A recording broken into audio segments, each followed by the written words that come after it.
শিক্ষার্থীদের অধিকার আদায় ও প্রশ্ন ফাঁসের প্রতিবাদে উত্তাল ভারতের রাজপথ। নিট কেলেঙ্কারি ইস্যুতে চলমান আন্দোলনে বিরোধী জোটের সাথে ককরোচ জনতা পার্টির সম্পৃক্ততায় কোণঠাসা মোদী সরকার। প্রধানমন্ত্রীর বাসভবন ঘেরাওয়ের জেরে শীর্ষ নেতাদের আটকের পর রাজনৈতিক অঙ্গনে চলছে তীব্র ক্ষোভ।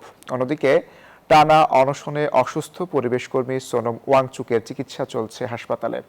সব মিলিয়ে শিক্ষা খাতের এই অস্থিরতা মোদী সরকারের জন্য বেশ বড় চ্যালেঞ্জ হয়ে দাঁড়িয়েছে। মেডিকেল প্রবাসিকা বা নিট পরীক্ষায় দুর্নীতির প্রতিবাদে শিক্ষার্থীদের আন্দোলন এখন রূপ নিয়েছে বৃহত্তর সরকার বিরোধী আন্দোলনে। ফুঁসছে গোটা ভারত। সংসদ অধিবেশনকে কেন্দ্র করে রাজনৈতিক অঙ্গনে ছড়াচ্ছে উত্তাপ।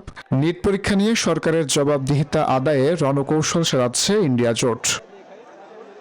Bashundhara public school and college 2026 শিক্ষাবর্ষে ভর্তি চলছে।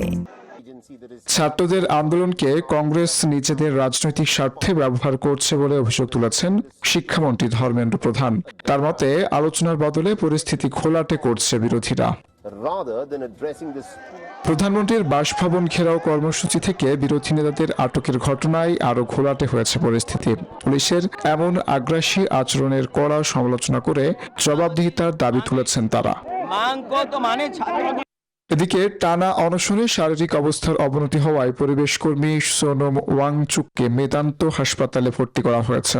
সেখানে কড়া নিরাপত্তায় চলছে তার চিকিৎসা। প্রবল এই চাপের মুখে মোদী সরকার পরিস্থিতি কিভাবে সামাল দেয় সেটা এখন সবচেয়ে বড় প্রশ্ন।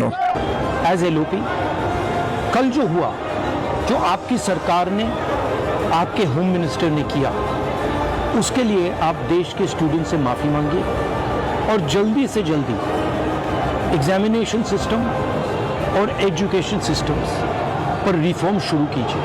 Desk report, news 24।